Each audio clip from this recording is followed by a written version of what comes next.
from Utah.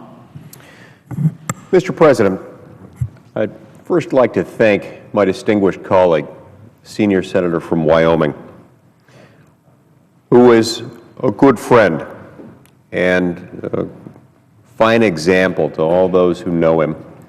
People from both sides of the aisle can learn and benefit from my friend from Wyoming, who as a businessman, later as a mayor, as a devoted husband and father, has served his country well and has served his colleagues in the Senate well. His remarks on the Senate floor tonight have been especially insightful, and I've learned something from him this evening, as I do every time he speaks. He's one who reached out to me shortly after I arrived here in the United States Senate, and one who has always shown to me great kindness. And I've always been grateful for that, and I look forward to continuing to work with him in the Senate. You know, Mr. President, what's happening in the Senate right now is more than just an attempt by the majority to end debate on nominees. It's an attempt to shut out the American people from the political process. You see, President Obama and the majority party in the Senate are so dedicated to enacting their progressive agenda that they'll do anything, even if it means running roughshod over the minority and ignoring the will of the people. Our founding fathers drafted the Constitution to prevent this sort of thing from happening and to protect the rights of all Americans. They devised a constitutionally limited government with a system of checks and balances so that no one branch of government would wield unlimited power. You see, the whole idea of this system was to prevent the excessive aggregation of power, the excessive accumulation of power within the hands of the few. Under our Constitution, the President's representative function is to faithfully execute the law and not to make it. Congress as a whole, alone, makes the laws, including a deliberative Senate whose majorities reflect minority views. Senate Democrats' recent actions are an assault on Republican institutions and on the protections that they provide to all Americans. The current administration and Senate Democrats view the Constitution as an impediment to the enactment of their agenda. This is why the President illegally amended the Affordable Care Act, a law passed by Congress, through executive action instead of after asking Congress to amend it. It's also why Democrats are willing to break the rules of the Senate in order to change the rules of the Senate so that they can more quickly, more easily confirm the President's nominees.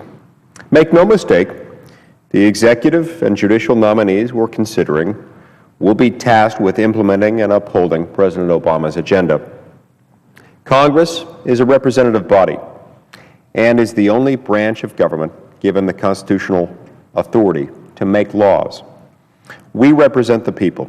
When the President illegally changes the law or when he tramples on the rights of the minority in the Senate, he guarantees that the people will have no voice and no representation. These are not trivial matters. These are not matters that we can cavalierly cast aside. These are matters of great importance. We have to remember what happened just a few short months ago when we were told on July 2nd of this year that President Obama had decided to change the Patient Protection and Affordable Care Act in several meaningful ways. This, of course, was a law that was passed without consensus. It was passed without any semblance of bipartisanship. It was a law that was passed without a single Republican vote. Not a single Republican voted for it in the Senate. Not a single Republican voted for it in the House. All 2,700 pages of this law, a law that wasn't read before it was passed, a law that we were told members would have to pass in order to find out what was in it. This law took effect. And over time, as the American people learned about the law's contents, they didn't grow more favorably predisposed toward the law. The law has, in fact, never enjoyed the support of a solid majority of Americans. But over time, its popularity has tended to diminish. And perhaps seeing this, President Obama on July 2nd of this year chose to wield his executive pen in such a way as to amend that law. He chose, among other things, to announce that although the law contains a number of deadlines, a number of start dates, that he would not be enforcing the employer mandate in the Patient Protection and Affordable Care Act. He would, of course, still be enforcing, as of the January 1st start date, the individual mandate. But he would not be implementing or enforcing, at least for the first year of the law's full operation, the employer mandate. Of course, he had no authority to do this. The Constitution sets in place a system for making law. In order to become law, a legislative proposal has to make its way through the House of Representatives, has to make its way through the Senate, has to be passed by most of the people in the House and in the Senate, and then it has to be presented to the President, consistent with Article 1, Section 7, Clause 2 of the Constitution, before it may become law. But of course, once it's law, and a law passed under one administration can't simply be vetoed or fundamentally altered by a subsequent president. In fact, it can't be vetoed or subsequently altered by even the same president who signed it into law in the first place. And yet, that is in some respects exactly what happened here. The president modified the law. He was too impatient, too unwilling to defer to the legislative branch, too unwilling to respect the oath that he took to uphold, protect, and defend the Constitution from all enemies, foreign and domestic. Too disrespectful of that very document, our founding document, that has fostered the development of the greatest civilization the world has ever known. Too unwilling to defer to that document in order to follow its most basic precepts, its most basic commands. Now, he suggested that he needed to do this because the law wasn't ready to be implemented. He later suggested that he did this because he had to do it, because, as he put it, under normal conditions, under more ideal conditions, obviously the thing to do if you wanted to change the law would be to go back to that branch of government charged with making the law, that branch of government that passed it into law in the first place, Congress. But as he pointed out, these are not ideal circumstances. No, they're not ideal. Not ideal because he controls only one branch, one division of the legislative branch of government, the Senate. The Senate's under the control of his party, and the House of Representatives isn't. This can hardly justify this kind of blatant usurpation of legislative authority. This can hardly justify a president in taking upon himself the sole task of changing legislation. It is, in fact, an act of legislation unto itself. And yet, this is what he did by the stroke of the executive pen. This is exactly the kind of thing that the Founding Fathers tried to protect against. This kind of unilateral action by the executive, this kind of accumulation of power in the hands of a few, or in this case, the hands of one person. And yet, this is what he did. He's done it on several occasions. Now, some people have suggested, well, if what the president did was wrong, if it was unconstitutional, if it wasn't authorized by the Constitution, which it wasn't, if it wasn't authorized by an act of Congress, either the Affordable Care Act or some other statute, and it wasn't, then perhaps the courts can and should and must and will remedy the constitutional problem embodied in that act. Well, there are some problems with that. First of all, as we all know, not every unconstitutional act can necessarily be remedied in court. Many unconstitutional acts are themselves outside the purview of the federal court's ability to review. In some cases, an unconstitutional act might be something that the courts consider non-justiciable political question, not subject to the court's authority, or something that the courts aren't willing to wade into. In other circumstances, an unconstitutional act might occur in a situation in which no one party is likely to be able to develop and establish Article III standing in order to challenge that unconstitutional act. In order to establish Article III standing, in other words, in order to establish the right to sue in federal court, Article III of the Constitution requires that the plaintiff be able to establish that the plaintiff has suffered an injury in fact that is fairly traceable to the conduct of the defendant, and thirdly, that is subject to redress by the authority of the court. In this circumstance, one must ask the question, does anyone really have standing? Can anyone really establish the kind of standing in order to challenge the President's refusal to implement and enforce the individual mandate while declining to enforce and implement the employer mandate of the Patient Protection and Affordable Care Act? Who has standing to do that? Who's been harmed by that? Well, one could suggest, I suppose, that an employer might want to look into that, but most employers, when they would examine the situation, most or all employers, would probably have to acknowledge that they've been given a reprieve. So employers, number one, are not likely to be aggrieved by it in the sense that they're not likely to feel the need to sue. And number two, if they were to try to sue, they'd have a very difficult time, it seems to me, establishing in a court of law the fact that they had suffered an injury in fact. Who else might do it? Most constitutional scholars would conclude, probably correctly, that a member of Congress would lack Article III standing under the applicable Supreme Court precedent, under Flast v. Cohen and other Supreme Court precedents. Merely being a member of Congress is not necessarily enough to give a person Article III standing. And so I think it's very difficult to reach the conclusion that anyone at least obviously has Article III standing to sue. So we can't necessarily rely on the courts to be able to undo this constitutional damage, to be able to seek an adequate remedy in a court of law for this blatant insult to the United States Constitution.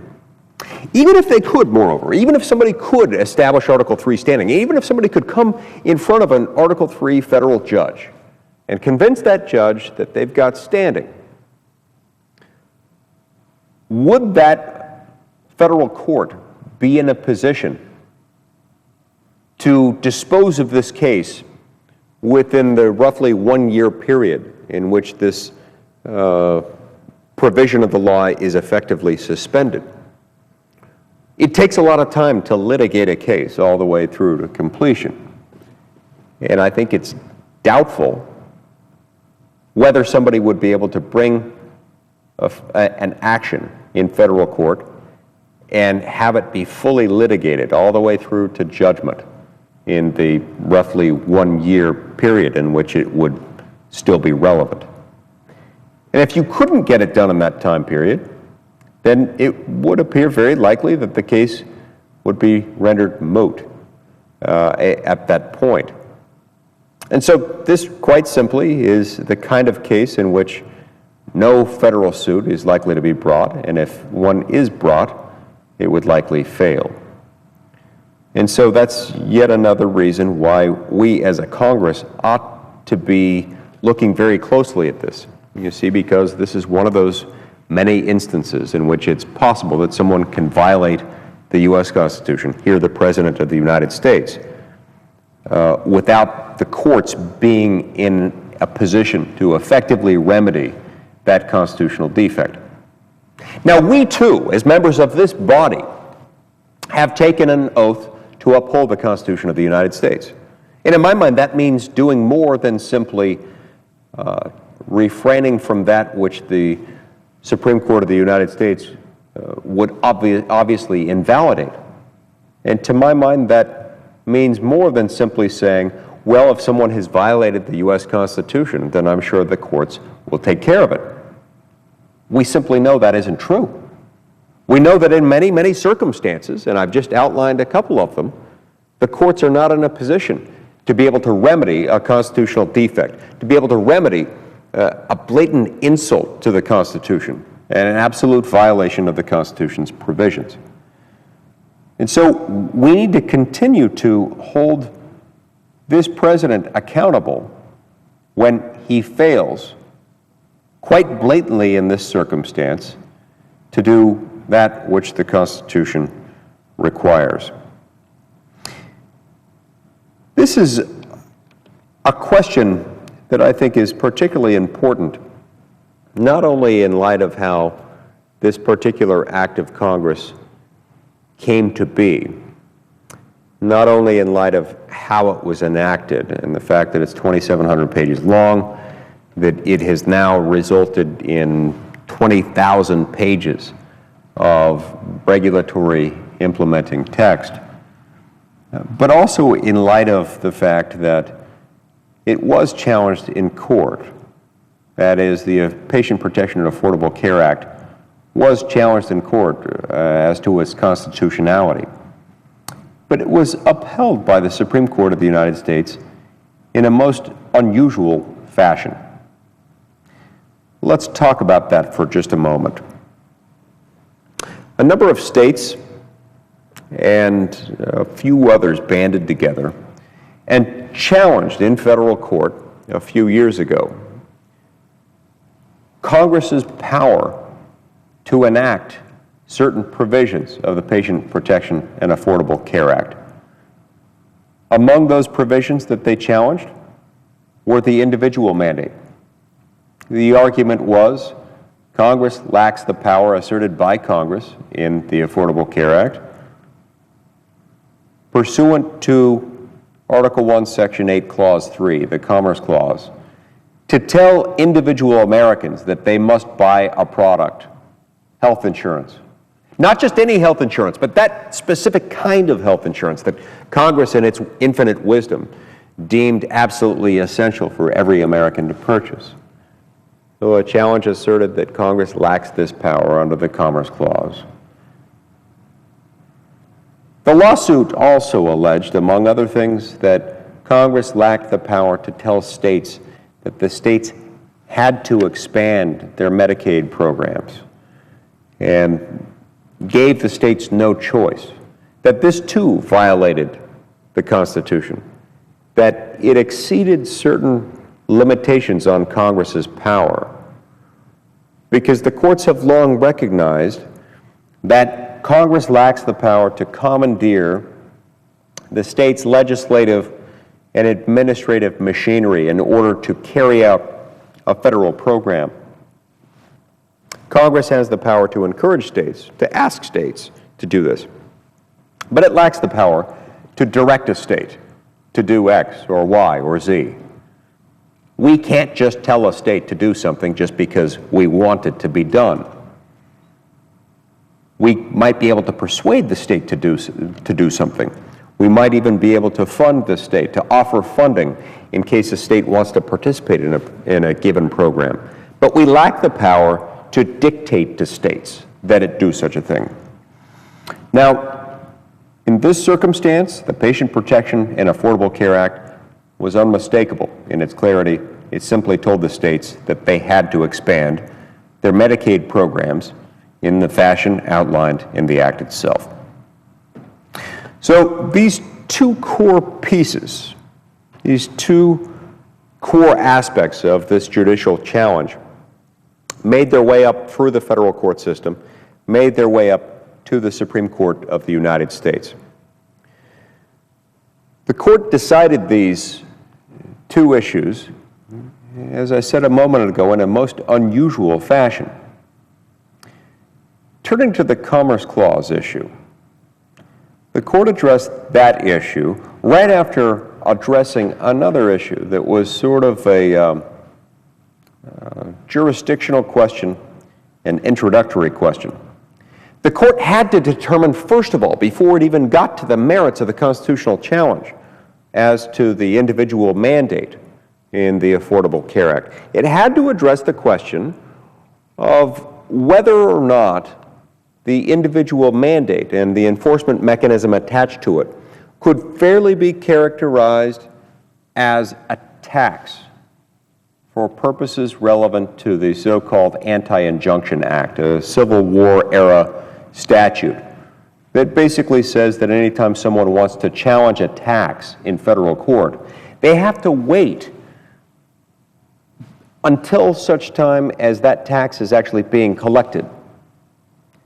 And then that challenge is brought as against the attempted enforcement of the tax statute. Well, the Supreme Court of the United States, using centuries worth of jurisprudence, looked at the language of the Patient Protection and Affordable Care Act, looked at the manner in which it was written, and easily concluded, no, this is not a tax. This is a penalty. And because it's a penalty and it's not a tax, we, the court, may proceed to consider the merits of the arguments brought up in this case, the merits of this challenge brought as to Congress's authority vel non to enact something like this, the individual mandate under the Commerce Clause. And so the court quickly dispensed with that issue and reached the merits of the constitutional question before it. The court then went on to conclude that Congress does in fact lack the power under the Commerce Clause, under Article 1, Section 8, Clause 3 of the Constitution, to tell individual Americans that they must buy a particular product, health insurance, not just any health insurance, but the specific kind of health insurance that Congress told the American people they've got to buy in the Affordable Care Act. Well, the court fairly easily, and in my opinion correctly, that Congress lacks that power because of the fact that the power Congress has to regulate interstate commerce is meaningfully different than the power to compel individuals to enter into commerce, to regulate inactivity, to punish inactivity, to punish the failure to buy a particular product that the people might not want to buy. You see, for a long time we had this understanding as Americans that the power given to Congress was in fact limited. You look at all the authorities granted to Congress under the Constitution, the overwhelming majority of which can be found in Article 1, Section 8. All of these are limited, and they were limited with good reason. They were limited with good reason because that really played a very large part. It played a very significant role in how and why we became a country. We broke away from Great Britain, not just because we grew tired of having a monarch, but because we grew tired of the authority of Parliament. A Parliament which not only refused to grant us any representation, but also a Parliament that refused to acknowledge any natural limit on its power to regulate us. And it did in fact regulate us, and it regulated us heavily, mercilessly. It taxed us overwhelmingly, and it refused to recognize any refused to recognize any meaningful limit on its own authority. So that's one of the reasons why we became our own country. And it's one of the reasons why the Founding Fathers put in place this system in which our national legislative body would be vested with only a few specifically listed or enumerated powers. The founding generation understood that each of those powers would in fact be limited, so much so in fact that James Madison described the powers given to Congress as few and defined, and characterized those reserved to the states as numerous and indefinite. During the first 140, 150 years or so of our republic's existence, we as a people continued to recognize the necessarily limited nature of Congress's power. Much of that started to change during the New Deal era, in which President Franklin D. Roosevelt, with the assistance of Democratic majorities in the House and in the Senate, pushed forward with a very progressive agenda, one that expanded not only the role of government in general, but also the role of the federal government in particular. Initially, the Supreme Court resisted, and the Supreme Court acknowledged the fact that the powers granted to Congress under the Spending Clause and the Commerce Clause were in fact limited. But the more FDR and the more Congress pushed back against the Supreme Court, the more the Supreme Court seemed inclined to relent. And ultimately, we saw the Supreme Court of the United States back down in the late 1930s from what had been previously more rigorous, more restrictive interpretations of the Spending Clause and of the Commerce Clause. The Supreme Court ended up adopting a set of rules that would basically say that as long as Congress was acting broadly within the field of what could be loosely considered a regulation of interstate commerce, that the courts would stay away from second-guessing Congress's determinations. The court, starting out with a case called Nlrb versus Jones and Laughlin Steel in 1937 and culminating with another case 5 years later in Wickert v. Filburn in 1942, ended up concluding that Congress may, without interference from the courts, regulate any activity that, when measured and evaluated in the aggregate, has a substantial effect on interstate commerce, regardless of whether the discrete activity in question might actually occur entirely intrastate.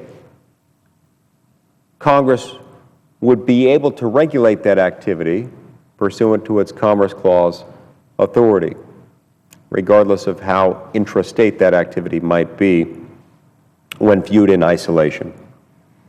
Under this very broad interpretation, Congress's power could, in a sense, be viewed as extending to virtually every aspect of human existence, because after all, almost everything we do, when measured in the aggregate, might well be understood to have a substantial effect on interstate commerce. And yet, even under that broad analysis, that couldn't extend to what was being regulated in the Patient Protection and Affordable Care Act, in the individual mandate provision, which was inactivity.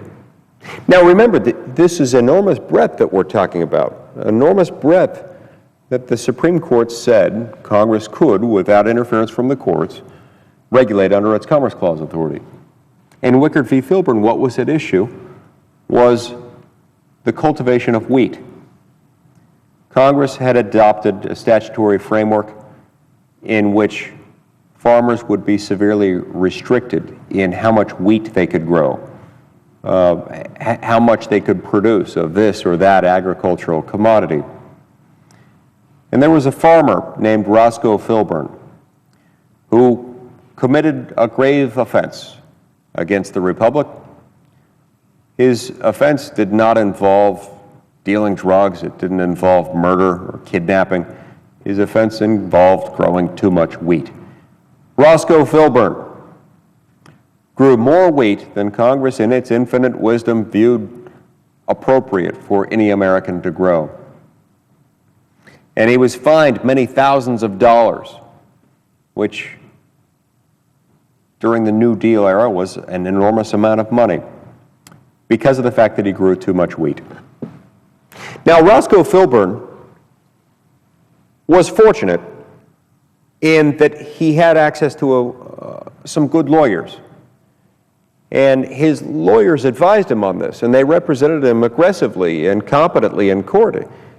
And what they said, what they argued, relying on true facts, was that, yes, sure, our client, Roscoe Filburn, did in fact grow wheat in excess of the limit imposed by federal law.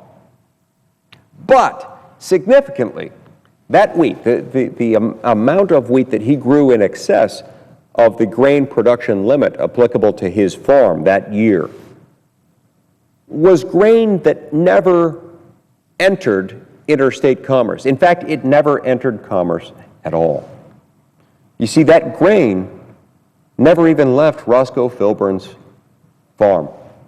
He used it on his farm to feed his family, to feed his livestock, and he used the remainder, held on to the remainder of it, to use as seed for a subsequent planting season.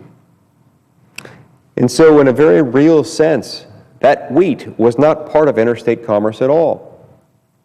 Nevertheless, the Supreme Court of the United States, lacking nothing in imagination, said that even that wheat was within Congress's almighty grasp, within the all-knowing, wise reach of the federal sovereign. What the court said was that the wheat grown by Roscoe Filburn in excess of the grain production quota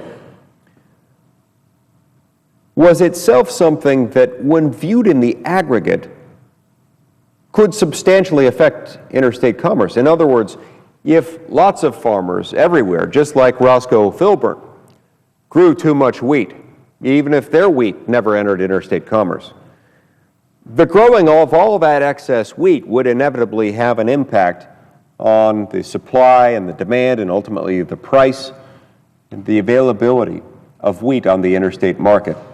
Therefore, even that wheat which was entirely locally grown and locally consumed would be subject to Congress's reach.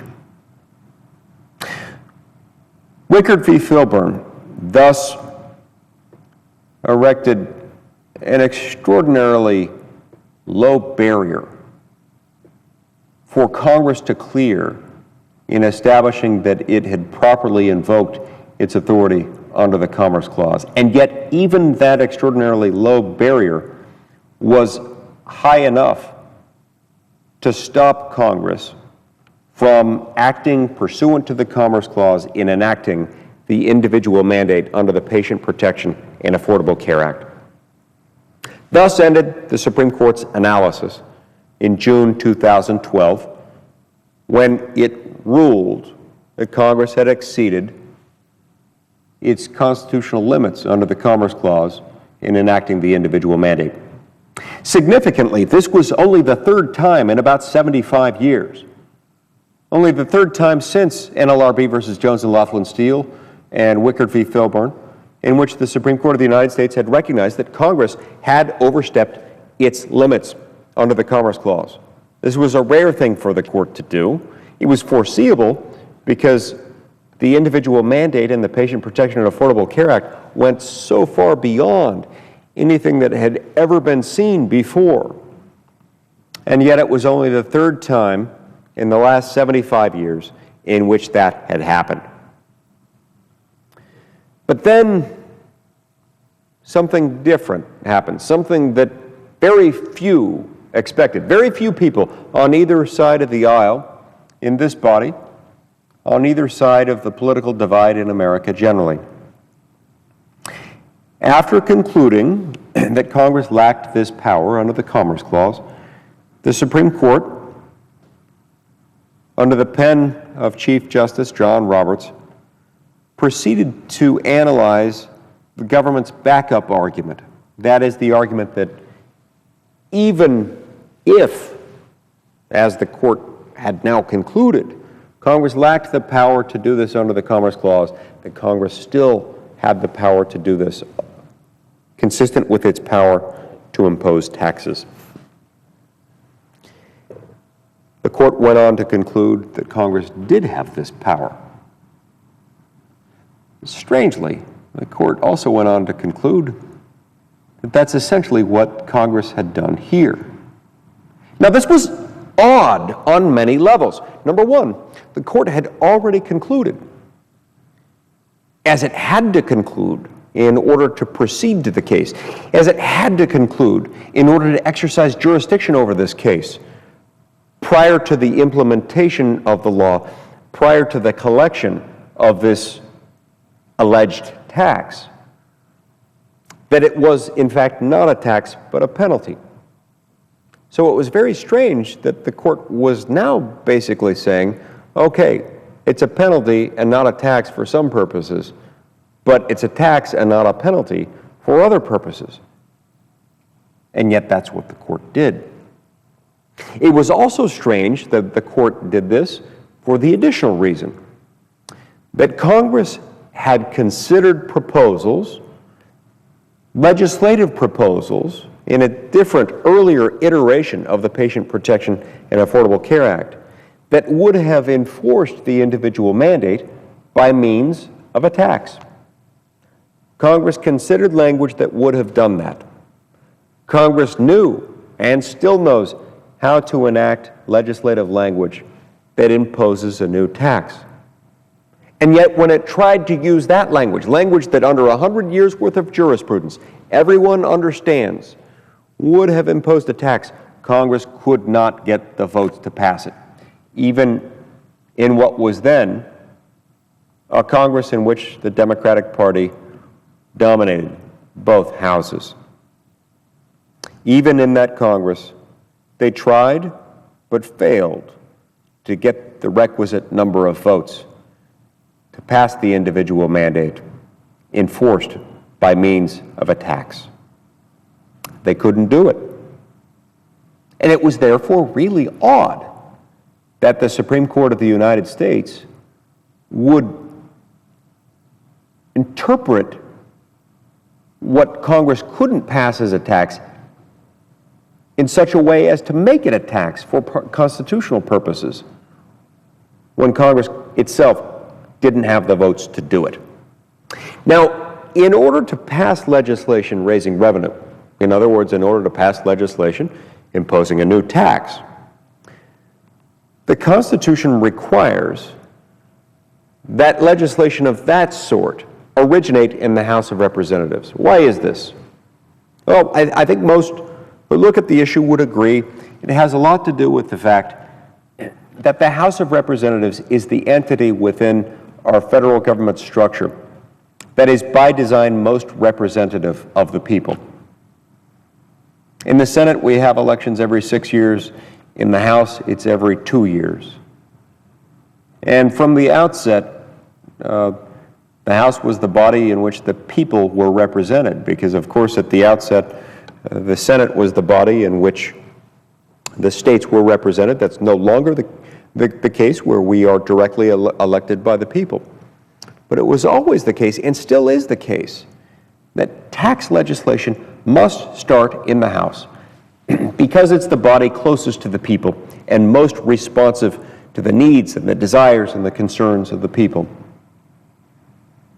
It's therefore quite ironic that this law, this tax, as the Supreme Court called it, was put into place as a tax, not by the body within the federal government that is most accountable to the people, the House of Representatives, but instead by the body within the federal government that is the very least accountable to the people, the courts, the Supreme Court of the United States.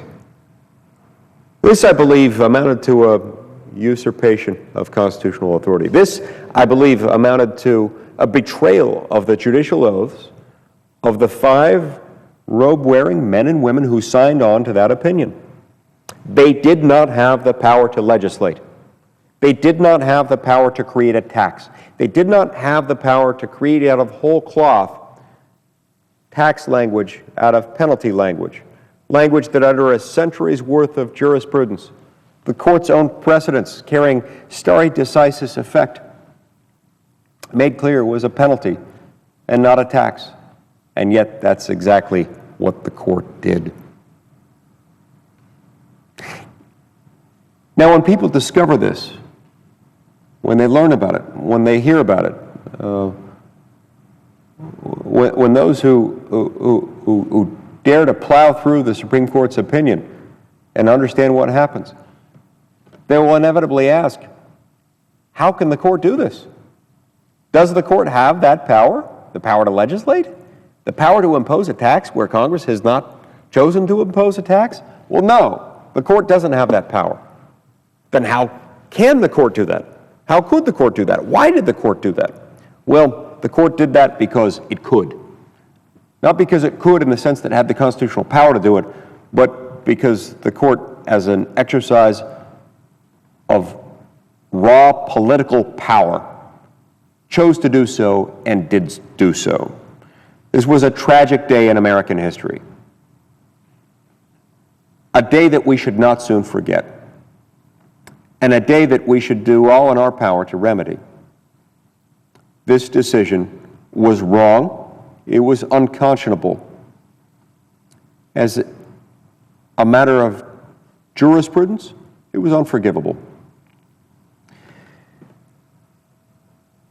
The court then went on to address the challenge related to Congress's power to compel the states to expand their Medicaid programs. Now, Medicaid, as we all know, is a program that is partially funded by the federal government, but administered and partially funded by the states.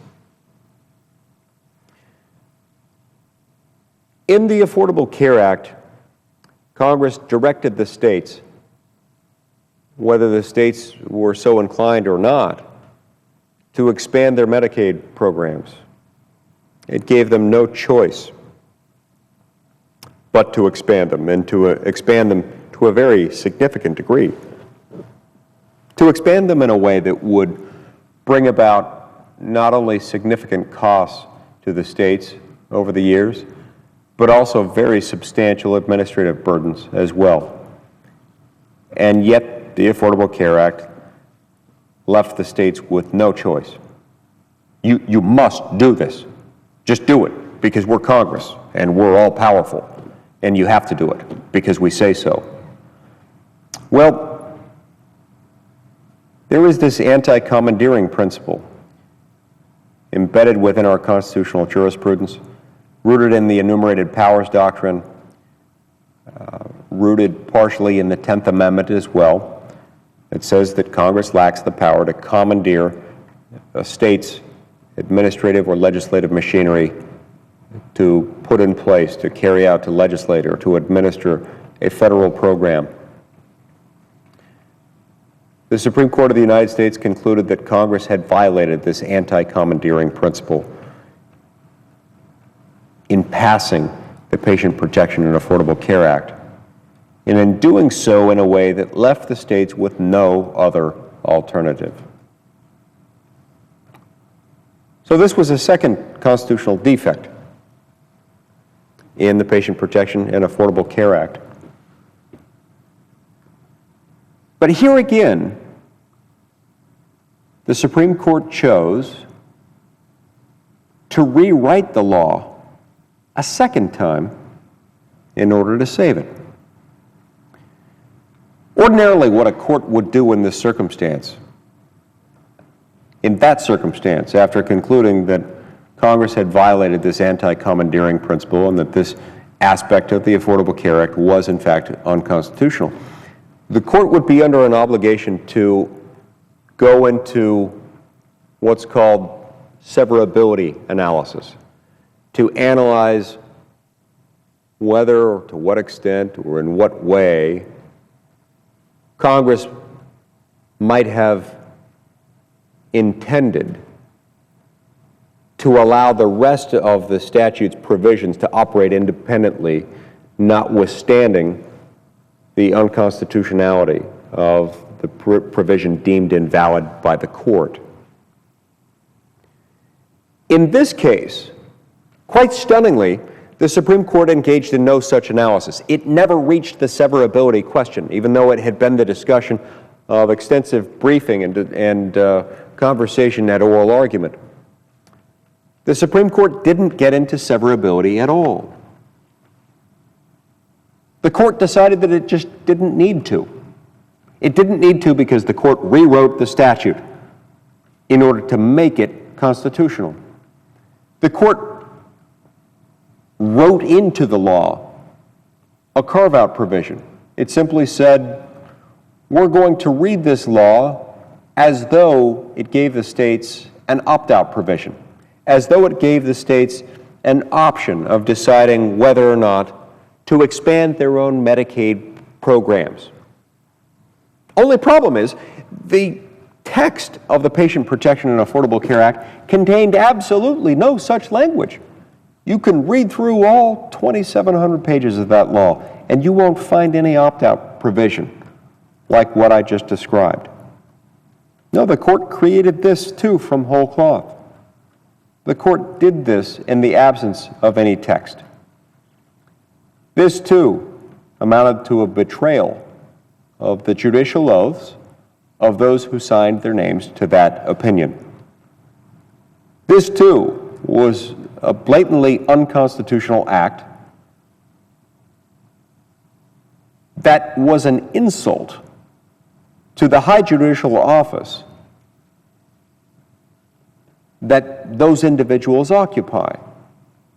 That too is an insult to the constitutional system, which has fostered the development of the greatest civilization the world has ever known. We can't lightly overlook crimes against the Constitution. We can't lightly overlook the usurpation of authority by the few. We can't lightly overlook the fact that laws, our most fundamental laws, have been openly flouted in this case. Nor will we soon forget the fact that that has occurred here. So all of these are reasons why some of us feel so strongly, so passionately, that this law started with some unconstitutional premises and has had its constitutional defects compounded over and over and over again, as you've had the Supreme Court of the United States rewriting it not just once but twice in order to save it. And as you've had the President of the United States rewriting it, in effect legislating through the stroke of the executive pen several times now, because among other things, he says the law is not ready to implement. He doesn't have the power to legislate on his own, any more than the Supreme Court of the United States has the power to legislate, any more than the Queen of England has the right to legislate for the United States of America. The legislative power belongs here. It belongs here in the Congress of the United States. And we must exercise that power. And when someone else takes that power from us, when someone else independently exercises the legislative power, we must guard it jealously. We must protect it. And I don't care whether you're a Republican or a Democrat. I don't care whether you are President Obama's biggest fan or his most aggressive critic. The office that we occupy here requires us, compels us to defend our institutional prerogative as federal lawmakers. And when someone else exercises that power that does not belong to them, but to us, we must protect it. Not because it's ours, but because it belongs to those we represent. It belongs to those who elected us to serve here. Those who elected us and not someone else to make laws. And whenever, to any degree, we overlook the fact that someone else has legislated, someone not vested with lawmaking authority, we do ourselves and our country a disservice, and we reflect a certain cavalier disregard for the oath that we've taken to uphold the Constitution of the United States, which was put in place to make the men and the women of the United States of America free. There's another issue related to all of this that I think we need to touch on here, which is the issue of excessive delegation of legislative authority to the executive branch. You see, in some circumstances, we have a situation in which Congress may voluntarily relinquish some of its lawmaking power to the executive branch. I say it may do that, it can do that. That's not necessarily saying that it should do that. Perhaps the most influential political philosopher in America's founding era was Charles de Montesquieu. Charles de Montesquieu wrote that the power to legislate is the power to make laws, not the power to make legislators. He recognized, I think, that there was a natural temptation among elected lawmakers to want to pass the buck along to someone else, to want to give to someone else the task of making law. And we do this sometimes when we pass an extraordinarily broad law and then we direct some executive branch agency to simply fill in the gaps, to effectively make the laws. The Affordable Care Act is replete with instances in which this kind of thing occurs, in which certain broad parameters are spelled out, and in which we then say to this department or that department that it will have the power to promulgate rules carrying the force of generally applicable federal law, which that same department or that same agency will then have the power to enforce. So that's part of how we end up with 20,000 pages of implementing regulations already under Obamacare. 20,000 pages and counting. Because we've got a lot of instances in which we've delegated de facto lawmaking power. That, too, presents its own kind of constitutional problem. Not necessarily a constitutional problem that the courts are inclined to recognize, but a sort of constitutional problem nonetheless. Because the more that we delegate de facto lawmaking power to an executive branch agency, the less we see that anyone is accountable to the people for our laws. One can imagine, for example, if taken to an extreme, what this could look like. Let's suppose that we just one day decide, we're tired of debating and discussing and voting on and having to pass laws that are controversial, laws that are specific, laws that require us to get our hands dirty, laws that require us to make difficult decisions. So once and for all, we're going to pass a law that everyone can get behind. It'll be called the law of good laws. A law that says we shall have good laws, and we hereby delegate to the herewith created U.S. Department of Good Laws the power to make and enforce good laws. we then pass that and we give this Department of Good Laws the power to issue regulations and to enforce those regulations. This is actually not all that different from what we do all the time and what's been done under Obamacare to a very significant degree. About 20,000 pages of regulations so far, and that's still building. One of the reasons this is a problem, you see, is because when the people don't like our laws, they can come to us and they can hold us accountable for laws that we may have voted to enact. They can choose to replace us with someone else, someone who wouldn't vote for that kind of law the next time they have the chance. But when the law that they don't like is not one that we have enacted, but instead one that has been promulgated by an executive branch agency, the people come to complain to us, and in that circumstance we say, well, don't look at me. Go to the executive branch agency. They're the ones who did it. They go to the executive branch agency and they see that the people occupying the executive branch agency, as well-mannered, well-educated, and well-intentioned, and well-groomed as they might be, are not subject to elections. So they can't be voted out. They can't be fired by the people. It's why we're entrusted with the lawmaking power. It's not necessarily that we're the best equipped in every way to do it. It's that we stand subject to elections in 6-year intervals, in the case of the Senate, in 2-year intervals, in the case of the House of Representatives.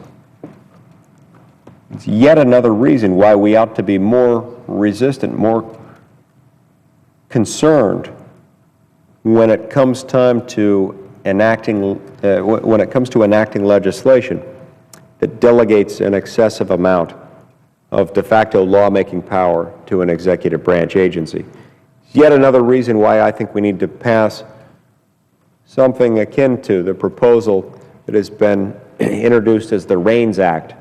The Reins Act that would say anytime an executive branch agency issues a new rule, a new regulation deemed by the Office of Management and Budget to constitute a major rule, that major rule will take effect if and only if it's first passed into law by the House and by the Senate and then signed into law by the President. Then and only then do I think that we'll be able to start to reclaim that legislative power which is rightfully ours, and that more importantly, the American people will be able to hold Congress accountable for the responsibilities properly given to Congress under the Constitution. This is about allowing the people to be governed by those that they choose. When we delegate excessively our own lawmaking power to executive branch agencies, we deprive the people of their right to have their laws written and enacted by men and women of their own choosing.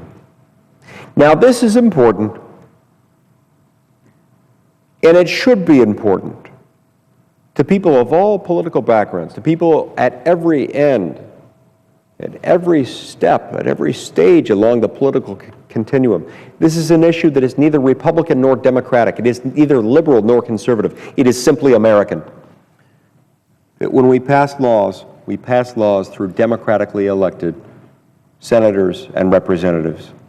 That we don't do it through nameless, faceless bureaucrats who, regardless of how well-educated and well-intentioned they may be, do not serve the people in the sense that they're not elected by the people. They're not subject to re-election. They're not subject to dismissal by the people.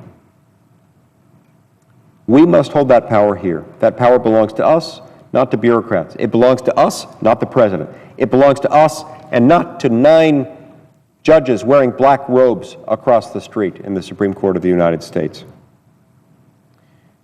These are some of the things that are at stake. These are some of the reasons why it's so significant that we have this prolonged, protracted effort by the President of the United States to usurp power that is not his own. We must not facilitate the President in his ongoing effort to aggregate power, to accumulate power within the executive branch of government that is not his own. That's why we need to stand up to the President against some of these nominees that he's pushed forward again and again and again, trying to trample over the rights of the minority. We have to do that. We have an obligation to stand up to the President, especially because he's taking power that is not his own. And he's doing it, among other things, to move forward with Obamacare, a law that a majority of the American people have never approved of, and a law that the American people are growing steadily more against every single day. Mr. President, I see my time has expired.